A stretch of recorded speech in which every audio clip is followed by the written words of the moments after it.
Assalamualaikum warahmatullahi wabarakatuh. Berjumpa kembali dengan saya Ridwan Nur Hadi. Pada kesempatan kali ini saya akan memberikan tutorial bagaimana cara menggunakan aplikasi terbaru yang saya buat untuk penilaian K13. Teman-teman bisa download di website saya www.ridwan.web.id. Saya menyediakan aplikasi sesuai dengan jumlah KD, ada 2 KD, 3, 4, dan sampai 8 KD. Silakan dipilih dan di-download sesuai dengan kebutuhan masing-masing. Sebelum lanjut, jangan lupa untuk mengklik tombol subscribe agar teman-teman tidak tertinggal informasi selanjutnya. Kita lanjut ya. Setelah di-download, sebagai contoh yang saya gunakan adalah file 2KD. Kita double klik. Kemudian kita ketik passwordnya. Nah, di sini masuk ke halaman utama atau halaman petunjuk. Aplikasi deskripsi 2KD, petunjuk penggunaannya, petunjuk umum. Aplikasi ini digunakan untuk guru mapel dalam satu semester. Jadi bedanya kemarin itu dibagi-bagi aplikasi sebelum PTS atau aplikasi PTS dan aplikasi PAS. Tapi pada aplikasi saat ini saya update, guru mapel hanya butuh satu aplikasi, tidak ada lagi aplikasi PTS dan aplikasi PAS. Jadi satu aplikasi ini saja kita gunakan sampai satu semester selesai. Petunjuk umum yang kedua adalah menggunakan Office 2013 ke bawah, dan jangan lupa mengaktifkan makro dengan cara memilih enable editing maupun konten. Biasanya di awal komputer suka muncul di atas di sini nih enable editing atau enable content, silahkan diaktifkan. Nah, petunjuk pengisian adalah sebagai berikut. Isi KIKD atau IPK terlebih dahulu sebagai pemetaan awal. Kemudian cantumkan KD atau IPK pada tabel nilai pengetahuan dan keterampilan. Nilai pengetahuan diambil dari tes tulis atau lisan dan penugasan. Jadi, dalam K13 ini nilai pengetahuan bisa diambil dari 3 aspek, yaitu tes tulis, tes lisan, dan penugasan. Kemudian, nilai keterampilan bisa diambil dari praktik, proyek, dan produk. Salin deskripsi pengetahuan keterampilan ke kolom editing, dan penilaian sikap hanya diisi oleh guru agama dan PPKN saja. Untuk video cara penggunaan aplikasi ini bisa direview kembali di YouTube channel Sahabat Bib. Dan aplikasi ini bisa diunduh dari ridwan.web.id. Kita lanjut ke KIKD atau IPK. Di halaman KIKD ini saya buat tambahan beda dengan aplikasi sebelumnya. Kenapa saya buat halaman KIKD dan IPK? Agar Bapak Ibu guru tidak bingung satu semester itu ngajar berapa KD. Karena sebelum penilaian, kita harus tahu dulu berapa KD yang kita ajar. Ini persis sama dengan e-raport buatan Dinas Pendidikan. Pemetaan KIKD terlebih dahulu di awal semester. Jadi Bapak Ibu paham berapa KD yang harus diajarkan dalam satu semester itu. Nah, ini hanya contoh Bapak Ibu. Ini nama sekolah, mata pelajaran, semester, dan lain sebagainya. Jumlah KD per semester adalah 2, ini contoh ya. Ini nama sekolah, mata pelajaran, kelas, semester, dan lain sebagainya. Bisa dirubah sesuai dengan sekolah masing Bapak Ibu, karena aplikasi ini saya sediakan umum untuk siapa saja dan untuk sekolah mana saja yang membutuhkan. Silakan bisa download di ridwan.web.id. Lanjut Bapak Ibu, ini adalah contoh dari jumlah KD 2. Hanya contoh, karena yang kita pakai aplikasi 2KD.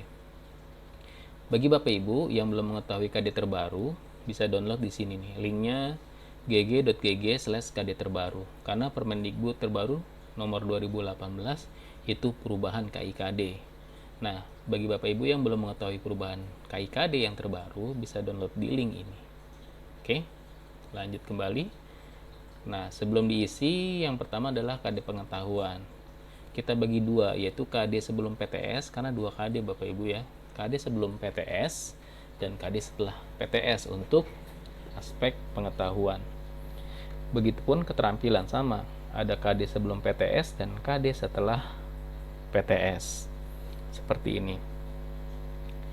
Ini contohnya adalah mengidentifikasi fungsi sosial kalimat sapaan dan pamitan. Yang kita tulis bukan hanya materi pelajarannya, tapi juga IPK-nya. IPK itu indikator pencapaian kompetensi yang biasa memuat KKO, kata kerja operasional.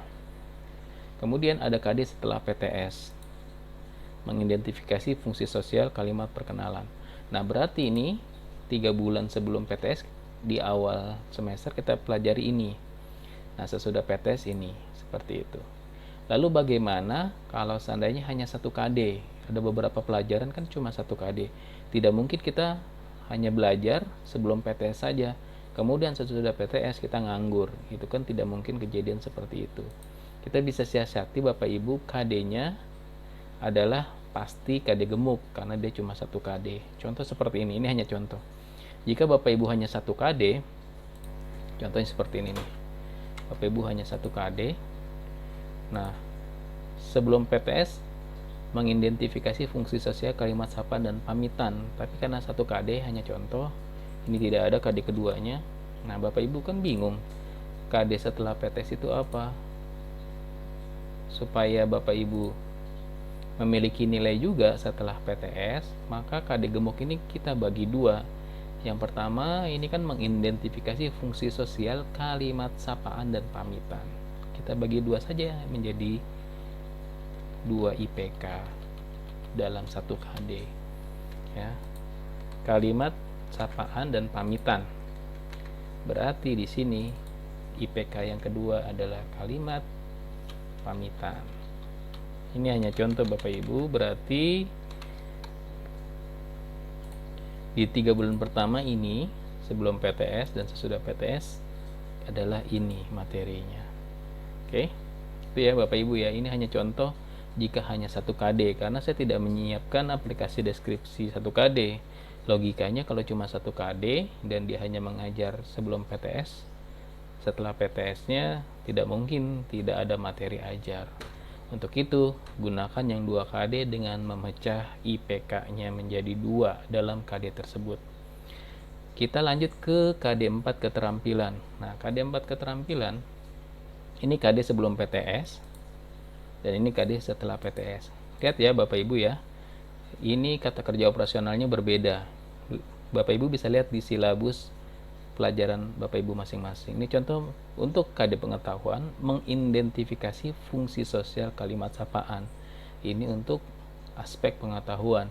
Untuk aspek keterampilan, menyusun teks secara lisan dan tulisan kalimat sapaan. Jadi dari sini saja sudah beda kata kerja operasional. Kita lanjut. Dan selanjutnya masuk ke pengetahuan. Ini saya bikin ringkas Bapak Ibu, beda dengan aplikasi sebelumnya. Di sini sudah ada rata KD. Ini KD pengetahuan 3.1 yang tadi kita bahas di awal, mengidentifikasi kalimat sapaan dan ini mengidentifikasi kalimat perkenalan. Ini contoh nilainya seperti ini. Kalau kita mengajar sebelum PTS, berarti hanya ada 1 nilai saja. Contohnya ini.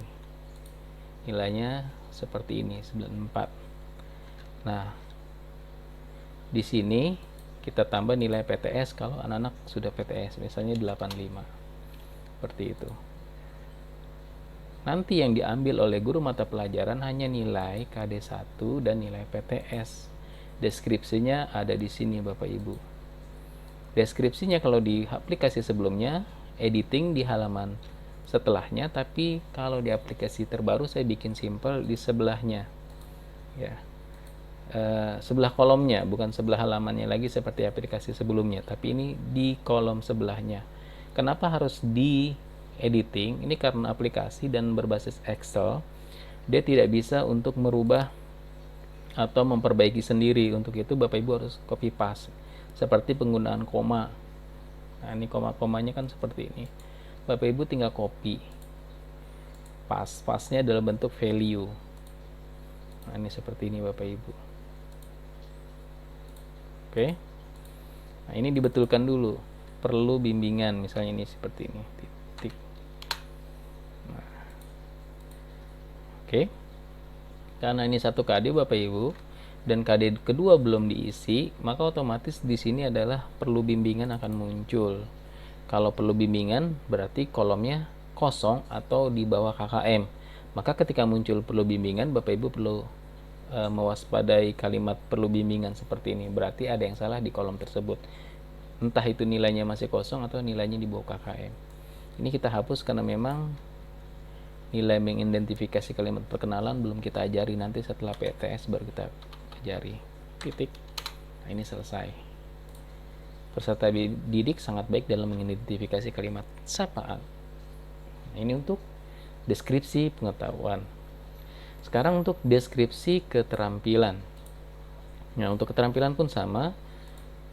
Sistem kolom nilainya hanya saja di sini adalah menyusun kalimat, dan di sini menyusun kalimat, bukan mengidentifikasi lagi. Akan muncul lagi deskripsinya di sini, dan Bapak Ibu tinggal copy paste values. Nah, Bapak Ibu rubah di sini. Oke ya. Nanti setelah PTS, misalnya anak-anak sudah PTS nih, kita isi. Nah, ini sudah dapat nilai KD 4.2-nya, sudah PTS, sudah nilai PAS juga kita isi, misalnya PAS-nya dapat sekian. Nah, ini akan muncul nilai BLP dan nilai dan deskripsi keterampilan yang sudah otomatis up to date karena diisi. Oke ya. Nanti tinggal di copy paste kembali nilai diedit kembali agar kalimatnya menjadi sempurna. Satu lagi penilaian sikap.